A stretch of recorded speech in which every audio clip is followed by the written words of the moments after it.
할렐루야. 주 안에서 반드시 잘 될 것입니다. 또 서로 보면서 합시다. 시작. 주 안에서 반드시 잘 될 것입니다. 아멘. 어제는 온통 이 도농리 이 지역이, 다산 지역이 마치 전쟁과 같은 그러한 소동이 있었습니다. 왜 그랬지요? 애시양에 한 사람의 주의하지 못함으로 말미암아 정확한 건 안 나왔죠. 어찌 됐든 간에 작은 불이 이와 같이 큰 소동을 낳는 그런 일이 있었습니다만은 아직 생각 외로 그렇게 사람이 인명의 큰 그 피해는 몇 분들 이제 치료를 받으러 가긴 갔습니다만은 그런 상황에서 또 정리된 것 다행으로 생각합니다. 하지만은 우리가 이런 때일수록 삼가 조심해야 할 줄 믿습니다. 가정에서 조심하고 교회에서도 특별히 코로나 바이러스로 인해서 우리 마음이 풀어지기 쉬운 그러한 봄철을 맞이했습니다. 최선을 다해서 질서를 지키면서 주어진 사명을 우리 모두가 잘 감당해야 될 줄 믿습니다. 아멘입니까? 우리는 많은 간증을 듣게 됩니다.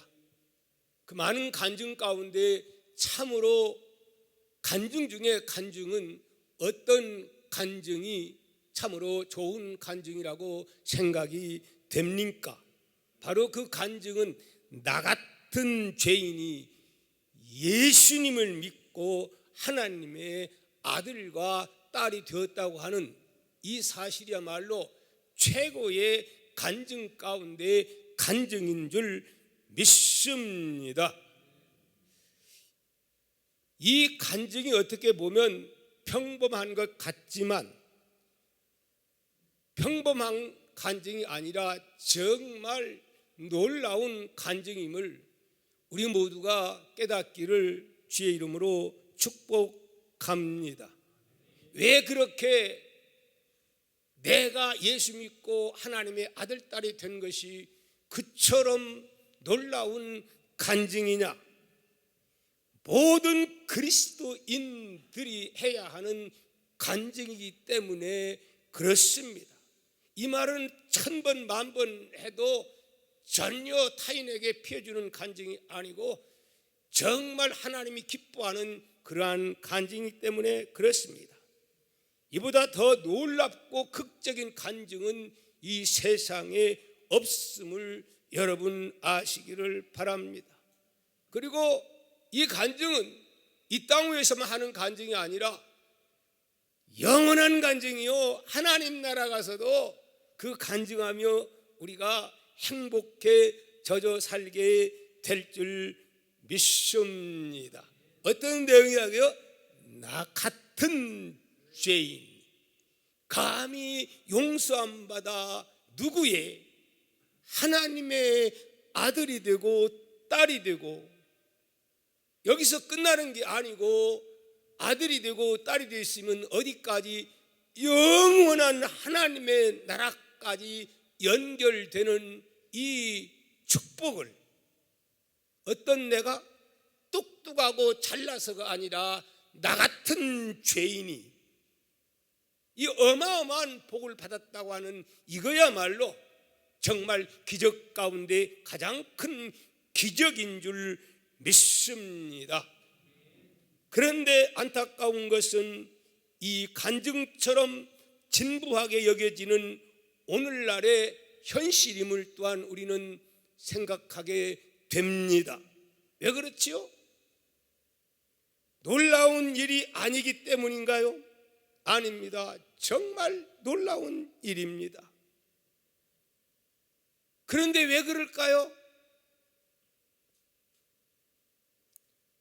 나 같은 죄인이라고 하는 고백 속에 뭐가 없기 때문에, 감동이 없고 진정성이 없기 때문에 진부하게 그렇게 들려지는 겁니다.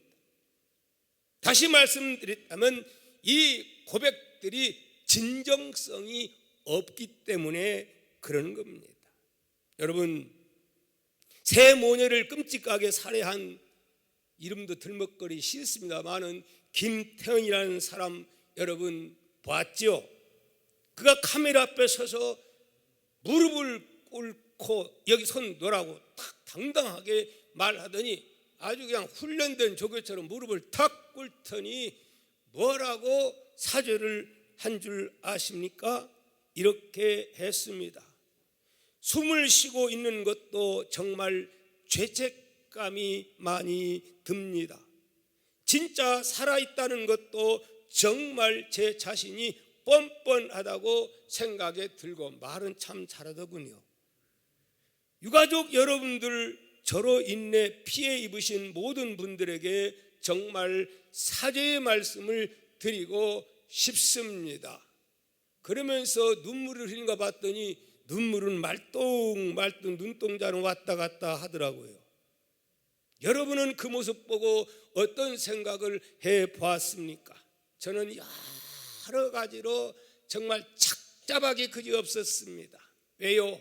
우리에게도 자녀들이 있고 우리들에게 손주가 있기 때문에 이 한 사람이 내용을 보니까 원한이 있어서 원수 갚는 문제도 아니고, 정말 이 세상이 얼마나 무서운 세상이 되어가고 있는가, 참 오늘의 사회 모습을 본 것 같아서 가슴이 아팠습니다.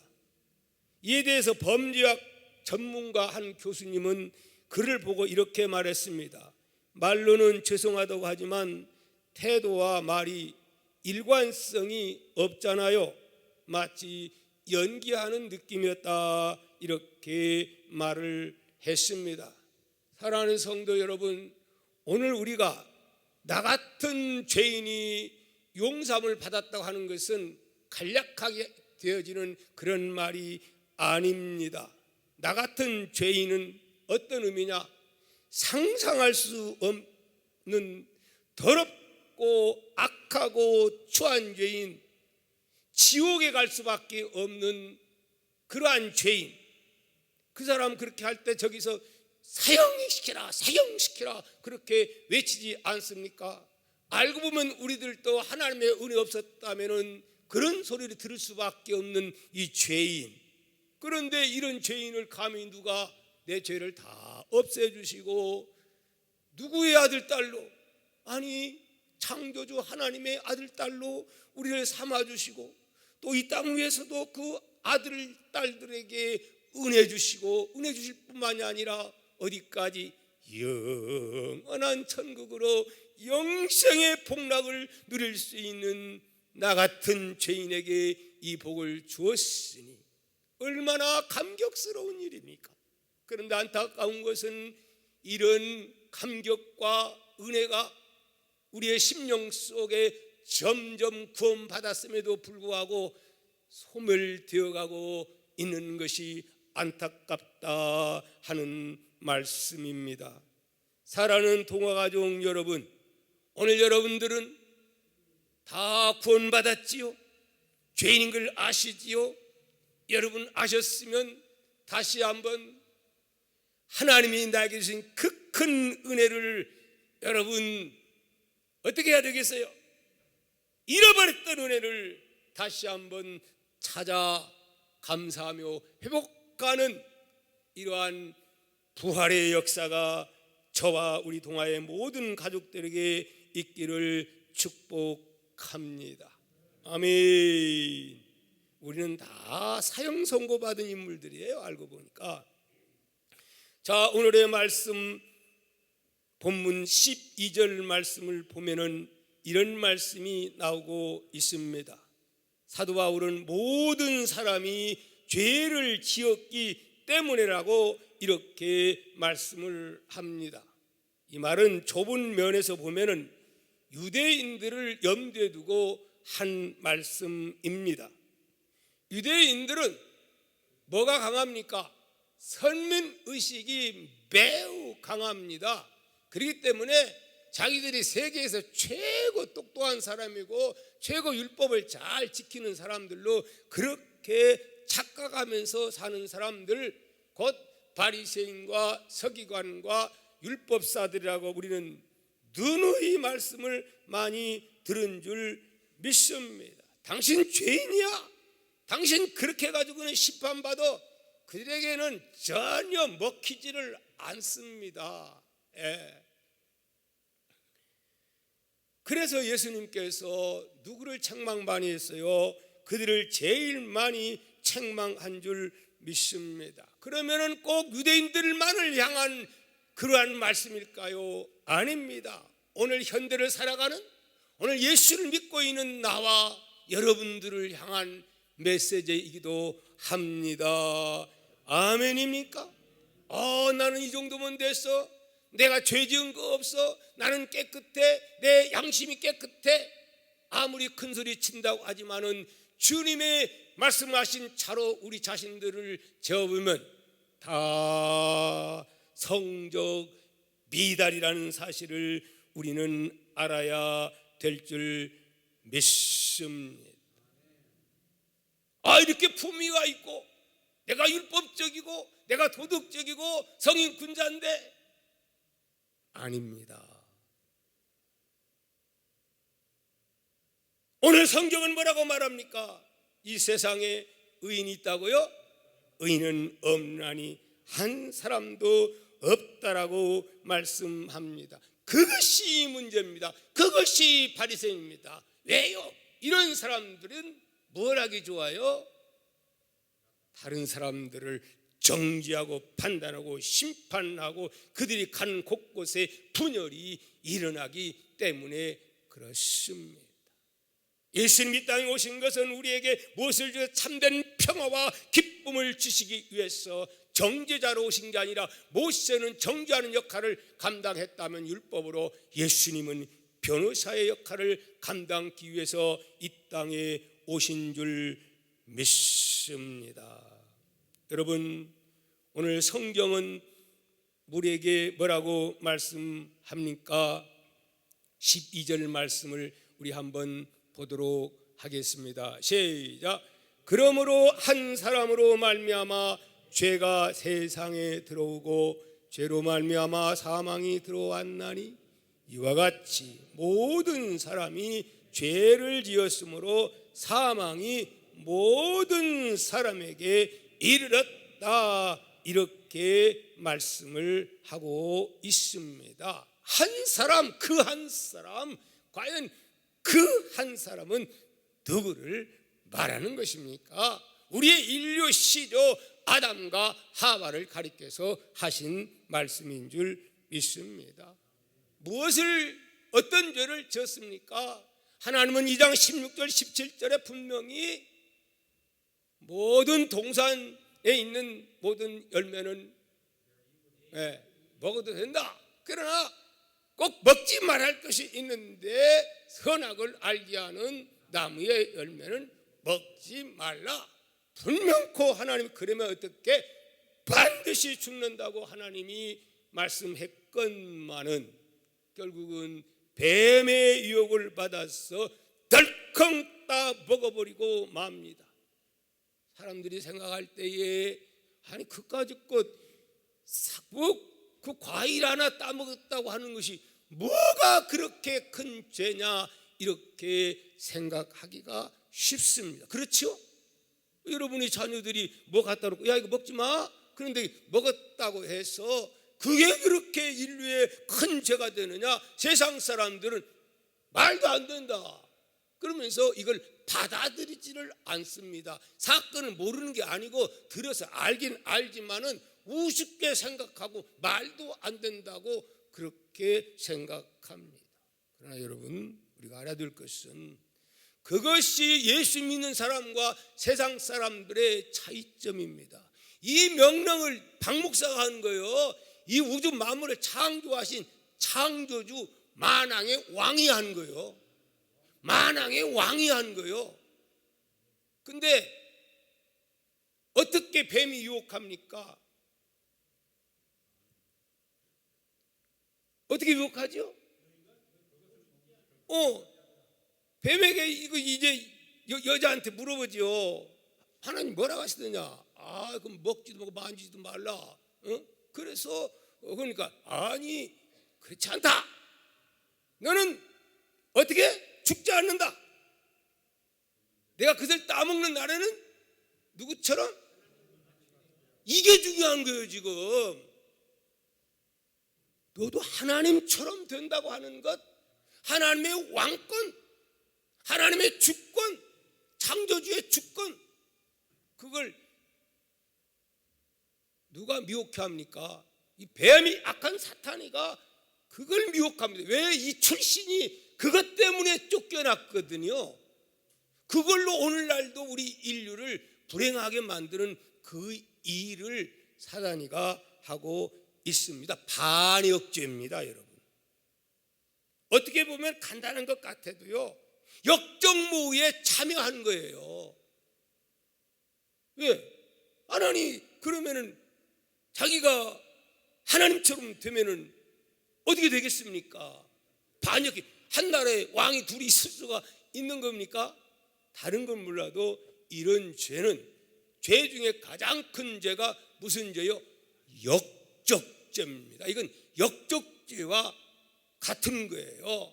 사단이가 그 일 하다가 쫓겨났고, 무서운 죄를 졌지만은, 그러나 하나님이 거기서 끝나버린 게 아니고 이에 대한 대책을 바로 이어서 이에 대한 대책을 안 세웠다면 하나님은 정말 너무한다 하지만은 그렇게 해놓고 대책 세워야 안 세워요?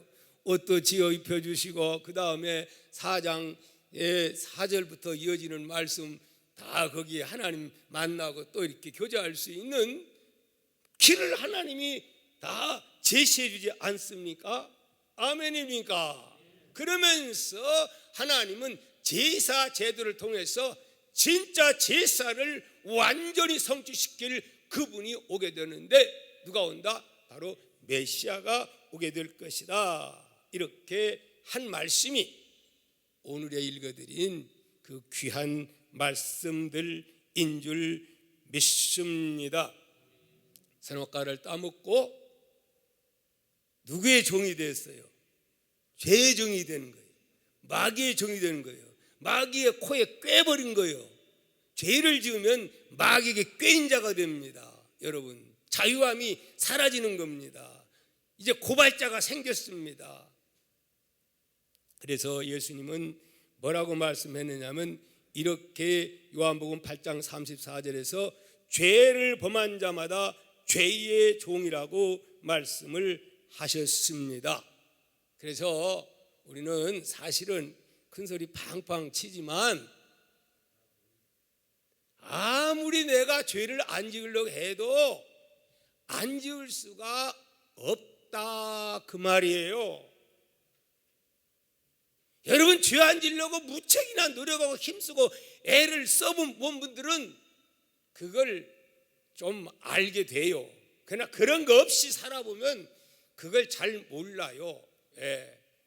저도 예수님을 믿기 전에, 복음을 알기 전에는 내가 제일 나 많으면 나와보라 할 정도로 나는 그런 사람이었어요. 내가 누구 거 도둑질을 했는가? 뭐 없거든요. 근데 은혜를 받고 보니까 콧물 맹물 막 쏟아지면서 아버지 그러면서 내가 얼마나 무능하고 얼마나 죄 많고 욕심이 많고 허물과 죄가 다 나타나는 거예요. 아멘입니까? 근데 이 경험이 없으면, 아직도 이 경험이 없다고 한다면 뭔가 아직 주님의 크신 빛을 바로 만나지 못한 겁니다. 빛을 만나면 여기 깨끗한 것 같아도 성령의 조명과 이 빛이 임하면 보여요, 안 보여요? 다 보이는 거예요. 마음속에 지었던 이 죄들, 행위로 나타나지 않은 일들, 남 미워하고 뭐 그리고 분노 쌓고 또 욕심 부리고 그 외에도 얼마나 많습니까? 남이 안 봐서 그렇지. 그래서 바울은 한탄합니다. 오라, 바울 같은 사람도 나는 공고한 자로라 그렇게 한탄하는 것을 우리는 보게 됩니다. 여러분, 자, 우리 13절 말씀을 한번 읽어보도록 합니다. 시작. 죄가 율법 있기 전에도 세상에 있었으나 율법이 없었을 때는 죄를 죄로 여기지 아니하였다. 그렇게 말씀하는데 로마서 7장 7절에서는 또 이렇게 말씀합니다. 율법으로 말미암지 않고는 내가 죄를 알지 못하였으니 곧 율법이 탐내지 말라 하지 아니하였더라면 내가 탐심을 알지 못하였으리라. 여러분, 세상 사람들이 생각하는 정의와 하나님 말씀이 말하고 있는 정의 옳은 것은 같아요, 달라요? 다릅니다. 하나님 말씀과는 세상 논리와는 달라요. 여기에 나오는 내용들을 살펴보면요, 로마서 1장 29절 31절에 사형에 해당되는 죄가 어떤 죄냐? 시기, 분쟁, 수군수군 거리는 자, 오만한 자, 자랑하는 자, 부모를 거역하는 자, 또 우매한 자, 또 신의가 없는 자, 무정한 자, 무자비한 자, 얼마나 많으냐. 이게 다 사형에 해당된다는 거예요, 이게. 왜냐하면 하나님 앞에는 거룩한 자 아니면은 하나님 앞에 같이 살 수가 없다고 하는 거예요. 아멘입니까? 근데 우리는 이런 죄는 크고 저런 죄는 작고 비교하면서 그렇게 죄에 대해서 정의를 내리죠. 아니요. 마음속에 음란한 생각만 가졌어도 이것은 이미 음란한 죄를 졌다라고 주님은 그렇게 여긴다는 사실을 우리는 알아야 돼요. 탐욕도 죄예요. 엄청난 죄예요. 인간들이 왜 잘못되게 나갑니까? 이 탐욕 때문에 그런 거거든요. 성경에 탐욕이 죄라고 했으니까 죄가 되는 겁니다. 그분이 누구예요? 우주 만물을 창조하시고 통치하시는 왕 되시는 하나님이 그렇게 법령을 정하실 뿐만 아니라 대책도 다 아시고, 대책이 뭐냐? 바로 예수 그리스도를 예비해 주셨다 하는 말씀입니다. 그러므로 이 선악과를 따먹는 그 자체가 문제가 아니라 하나님처럼 된다고 한 그 말 듣고 하나님처럼 되려고 한 이게 문제가 되는 거예요. 오늘 날도 똑같아요. 오늘 예수 믿는 사람들은 나의 왕이 하나님이 되셔야 되고 나의 주군이 되어야 되는 것이고, 나는 누구예요? 하나님의 청지기로서 살아가는 삶의 자세를 가져야 될 줄 믿습니다. 이것이 곧 바로 하나님을 왕으로 섬기는 그러한 자세. 우리 찬양 많이 하지. 왕 되신 하나님. 말만이 아니라 우리 행함을 통하여 그런 우리의 자세가 매우 필요합니다. 왜 우리에게 기쁨이 없느냐? 내가 왕 되려고 하면 기쁨이 없어요. 왜 감격이 없느냐? 계속 욕심 부리고 막 올라가려고 하면 평생 기쁨 없어요. 왕 되신 주께 모든 걸 다 맡기고 그 다음에 청지기로서 그분이 하라고 하는 대로 살면 여기에 모든 것을 예비하신 우리 주님은 우리에게 기쁨 주시고 감격 주시고 평화 주시고 죽음도 두렵지 않는 이러한 은혜를 주시는 줄 믿습니다. 구원을 받았는데 하나님의 자녀가 분명한데도 누리지 못하는 사람들이 있을까요? 없을까요? 있어요. 그런 사람들은 감격이 없는 거지. 교회 와도 신앙생활 해도 감격이 없어요.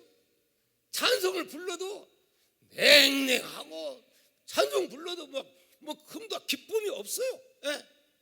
설교를 들어도 냉랭하고 교회 와가지고 딴생만 이렇게 하고 이러하는 거죠. 아니 예수 믿는다 하는 것이 생각하면 얼마나 기쁨과 막 춤을 추고 싶고, 오늘 이렇게 됐으면 어떻게 좋겠어요? 여러분 참 좋겠습니다. 왜 감격이 없느냐? 첫째는 아직 교인은 되었으나 하나님을 안 믿기 때문이요. 둘째는 내가 얼마나 지금 믿기는 믿지만 내가 과거에 얼마나 악한 죄인이었는가. 그런 내가 예수님으로부터 사죄 안 받고 이런 복을 받았다. 이걸 잘 못 깨달으니까 그러는 거예요. 그 다음에 세 번째로 또 왜 감격이 없느냐. 처음에 은혜 받을 때는 할렐루야 세상이 내 것 같았는데 오래 이렇게 살다 보니까 다 잊어버렸어. 감격이 없어요. 여러분, 성경에 나오는 누가복음에 나오는 두 아들이 있지요. 분명히 아들은 아들인데 한 아들은 어떻게 했어요? 뭐가 불만인지 돈 달라고 해가지고 날아갔다가 알거지 돼가지고 돌아와서 그때서야 깨닫고 아버지 안에 있을 때가 행복했구나 그러면서 행복을 되찾았는데, 나가지도 않은 큰아들은 열심히 땀 흘리고 수고하고 일하고 그러는데 아버지한테 그 모습 보고 어떻게 해요? 불퉁불퉁하면서 뭐라고 합니까? 아버지! 들어가지도 않으려고 하면서, 아니 이 못된 놈은 여차저차 했는데 여차저차 하고 나에게는 지금까지 친구들을 데리고 와서 염소 한 마리도 안 잡아주고 말입니다. 아니 세상에, 이 사람은 아들로 살았어요? 아니면 종으로 살았어요? 아니 이 큰아들 이거 아들로 산 게 아니요, 그냥 종으로 산 거예요. 아버지가 뭐라고 해요? 야, 네 것이 내 것이고 네 것이, 아니 세상에 너 다 네 것이지 않냐. 그런데 그걸 못 느낀 거예요. 그러니까 불만인 거지요. 분명히 아들은 아들이에요. 탕자도 아들이고 큰아들도 아들이에요. 오늘날 교회 나와서 구원을 받았어요, 예수를 믿어요. 그런데도 뭐가 없어? 감격이 없어, 기쁨이 없어, 누림의 삶이 없어. 왜 그렇습니까? 너무 오래다가 받은 바 은혜를 다 까먹었어. 은혜를 회복하는 성령의 놀라운 역사가 우리에게 다시 한번 재충전되는 역사가 있기를 주의 이름으로 축복합니다. 아멘. 여기에 오늘 14절 15절 이어서 보면 여기에 우리가 어떻게 예수 믿는다고 해서 죄 문제가 해결되고 또 왜 아담 한 사람 죄지 가지고 왜 또 우리가 다 죄인이 되냐, 이런 문제를 너무 상세하게 잘 다루고 있습니다. 잘 다루고 있어요. 그러니까 이것은 시간이 없어서 다 읽지 못하니까 집에 가셔서 다시 한번 읽어보시면 거기에 이처럼 상세하게 나온 데가 별로 없어요. 왜 그러는가? 한마디로 말씀드린다면 대표성입니다. 대표성. 인류의 조상의 대표가 누구예요? 아담과 하와예요. 하고 그 다음에 오늘 성경에 뭐라고 했어요? 바로 아담과 하와는 누구의 모형이라? 예수 그리스도의 모형과 같다. 이게 대표성을 말하는 거예요. 그래서 여기에 대해서 상세하게 한번 읽어봅시다. 읽으라면 안 읽으니까. 자, 15절부터 한번 읽어보도록 합니다. 15절 시작. 그러나 이 은사는 그 범죄와 같지 아니하니 곧 한 사람의 범죄로 인하여 많은 사람이 죽었은즉 더욱 하나님의 은혜와 또한 한 사람이 예수 그리스도의 은혜로 말미암은 선물은 많은 사람에게 넘쳤다. 그런데 여기 은사라는 표현보다는 은총, 은혜, 그렇게 하는 것이 훨씬 더 우리에게 잘 와 닿습니다. 하나님의 은혜, 은혜가 그렇다 이 말이지요. 16절 볼까요? 시작. 또 이 선물은 범죄한 한 사람으로 말미암은 것과 같지 아니하니 심판은 한 사람으로 말미암아 정죄에 이르렀으나 은사는 많은 범죄로 말미암아 의롭다 하심을 이름이니라. 아니 오히려 은사가 많은 범죄로 말미암아 더 왔다고 하잖아요. 그게 무슨 말이냐면은 무슨 말이죠? 더 죄지란 말입니까? 그게 아니고 내가 많은 죄를 졌음을 율법을 통해서 내가 죄인이구나. 그래서 베드로가 예수님 만나면서 뭐라고 해요? 주여 나를 떠나서 나는 죄인입니다. 예수 만나니까 나의 그 죄가 막 떠오르는 거예요. 그러나 세상 사람들은 죄인지도 몰라요. 죄인지도 모르는 거예요. 예. 자, 또 보겠습니다. 17절입니다. 시작. 한 사람의 범죄로 말미암아 사망이 그 한 사람을 통하여 뭐라고 해서 사망이 왕노릇했다. 그래서즉 더욱 은혜와 의의 선물을 넘치게 받은 자들은 한 분 예수 그리스도를 통하여 생명 안에서 왕노릇하리로다. 우리는 예수를 믿었으면 어릴 때 생명 안에서, 영원한 생명 안에서 천국 갈 이러한 그 소망 가운데서 이 땅 위에서 어떻게 해요? 왕노릇하며 살으라고 말하지 않습니까? 그렇게 하리라고 말씀하지 않습니까? 죄의 포로가 아니라 왕노릇하면서. 그런데 왕노릇 아직도 못하고 죄의 포로가 되어서 사는 사람들이 하나님 믿는다면서도 있어요, 없어요? 실제 신분은 왕이 돼야 되는데 그러지 못하고 일기강 콕겨가지고 지금도 그런 삶을 살고 있다는 거예요. 자, 또 보겠습니다. 18절입니다. 그런즉 한 범죄로 많은 사람이 정죄에 이른 것 같이 한 의로운 행위로 말미암아 많은 사람이 어렵다 하심을 받아 어떻게? 예수님 때문에, 한 분 그분의 십자가 때문에 어렵다함을 많은 사람이 받아서 결국은 19절에는 한 사람이 순종치 아니함으로 많은 사람이 죄인 것 같이 한 사람이 순종하셔 많은 사람이 뭐가 되리라? 의인이 되리라. 아멘. 아멘입니까? 예수님이 그냥 평범한 분 같으면 자격이 없어요. 그렇기에 하나님이, 그렇기에 동정녀 탄생이, 죄 없는 그분이 이 모든 법을 제정하신 누가? 하나님이 직접 오셔서 여기에 대한 책임을 지고 대신 십자가를 지셨다 하는 말씀입니다. 이게 대표성 원리입니다. 나는 거기에 별로 상관 안 든 것 같아도 대표가 그렇게 선포하면 영향력이 있어요, 없어요? 있는 거예요. 우리나라가 일제 36년의 압박과 서름에서 결국 1945년 8월 15일 난 12시에 일본 천황이 어디를 통해서, 방송을 통해서 한국 선언이 터집니다. 그런 순간 그때부터는 누가 말 한마디에, 일본 천황 한마디에 그만 우리 대한민국 사람들이 그냥 일어나가지고 태극기를 들고 대한독립 만세를 외치고 일본 사람들은 어디 구멍 찾느라고 볼일 못 보게 되는 거죠. 말 한마디에. 왜? 그 사람은 누구니까? 대표 천황이니까. 예수님 내가 다 이뤘다 하신 이 말씀 한마디가 이런 권위가 있게 되는 거예요. 사단이가 그 말 듣고서 그냥 그 다음에 부들부들 떨게 되는 거예요. 아멘입니까? 예수의 이름 속에 이러한 능력이 임하게 되는 줄 믿습니다. 아멘. 무슨 말이냐면 부활주의를 우리가 이제 맞이를 했고 예수님은 그냥 하늘 올라가셨어요. 좀 머무르셨어요. 며칠 동안이요.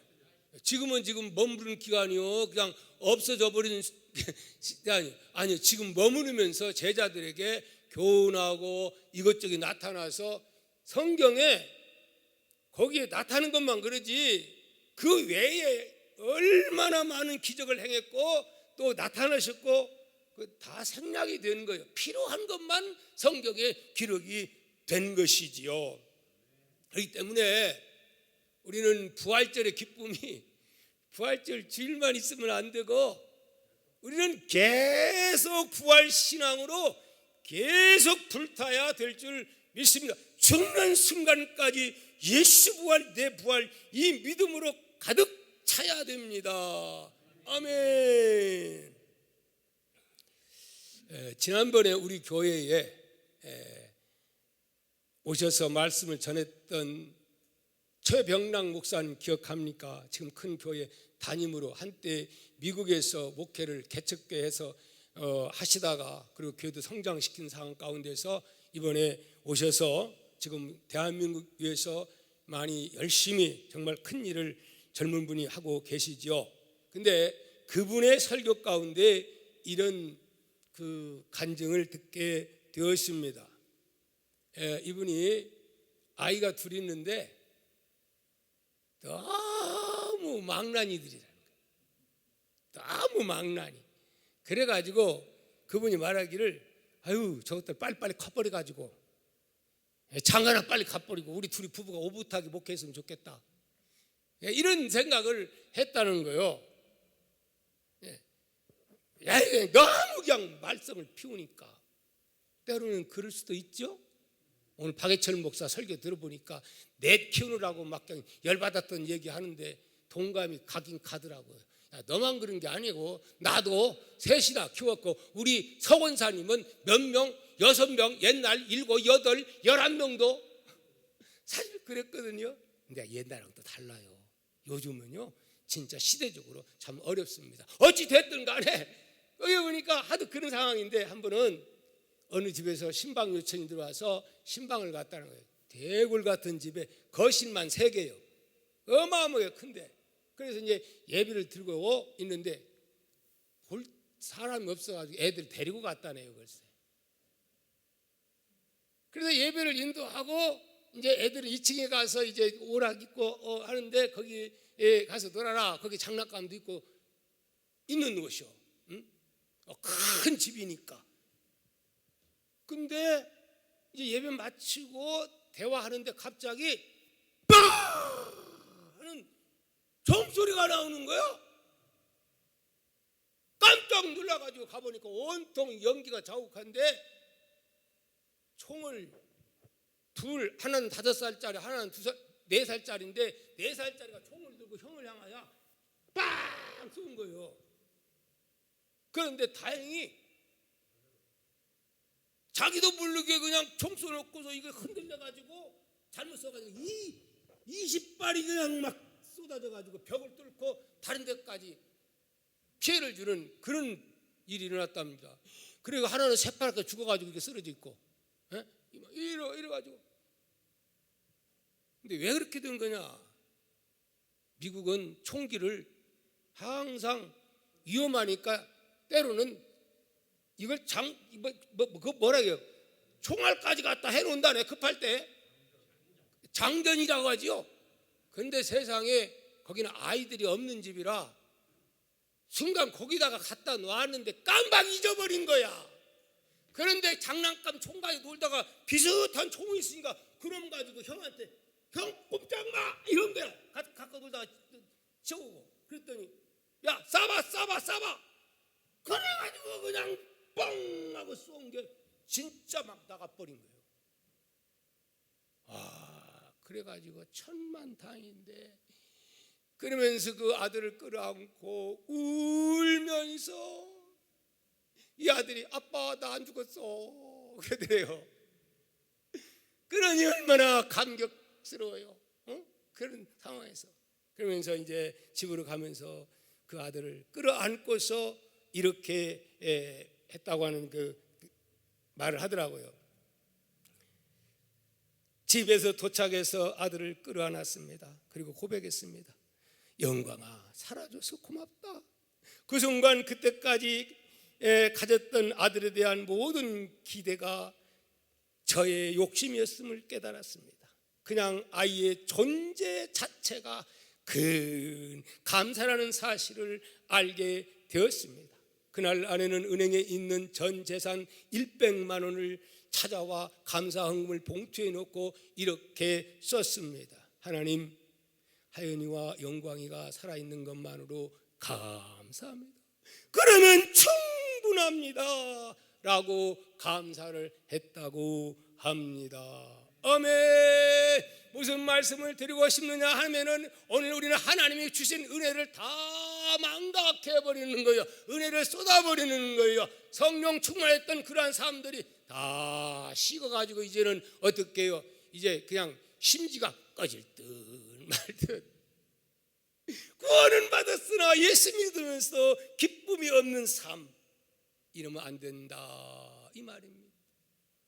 분명히 당자 두 아들이면서도 누리는 삶을 못 가졌는데 이제는 작은 아들은 누리면서 살고 큰 아들은 잘못하면 또 이제 또 나가게 생겼네. 오늘날의 교회 안에도 이런 두 종류의 사람이 있다 없다? 있다 하는 말씀입니다. 여러분, 결론적으로 여러분에게 말씀을 드립니다. 오늘 우리는 비록 하나님의 아들이지만 은혜를 망각하면, 은혜를 잊고 살면 우리는 누림의 삶을 살 수가 없습니다. 그러므로 우리는 어떻게 해야 됩니까? 예수 그리스도, 부활의 주님, 십자가의 주님, 우리는 항상 언제나 어느 때나 그분을 의식하고 그분을 바라보고 그분을 묵상하며 사는 우리의 삶이 되어야 한다고 하는 말씀. 예수님만 바라봐요. 바라볼 때 능력이, 바라볼 때 권세가, 바라볼 때 기적이 일어나게 되는 겁니다. 그런데 그냥 전혀 얼마나 바쁜지 예수님 생각할 틈도 없어. 기도할 새도 없어. 찬양할 틈도 없어. 아멘. 우리 부활주의를 맞이해서 이런 회복의 역사가 일어날 수 있기를. 주님이 이 땅에 오신 것은 죽어서만 누리는 게 아니고 이 땅 위에서도 우리 주님은 누림의 복을 다 예비해 놓으신 줄 믿습니다. 이거 깨달을 때 나 같은 죄인 이 찬송을 부를 때도 우리의 심령 속에 정말 뜨거운 눈물과 감격이, 찬양할 때, 기도할 때에, 예수님 십자가 생각할 때 이 눈물이 회복되고 감격이 회복될 줄 믿습니다. 이 시간 우리의 546장 주님 약속하신 말씀 위에서 영원토록 주를 나는 찬양하며 살리라. 소리 높여 주께 영광 돌리며 약속을 어떻게 믿고 굳게 흔들리지 않고 살아가리라. 다 같이 일어나셔서 이 찬양 부르면서 부활의 기쁨, 여러분 우리 모두의 기쁨이 되기를 축복합니다.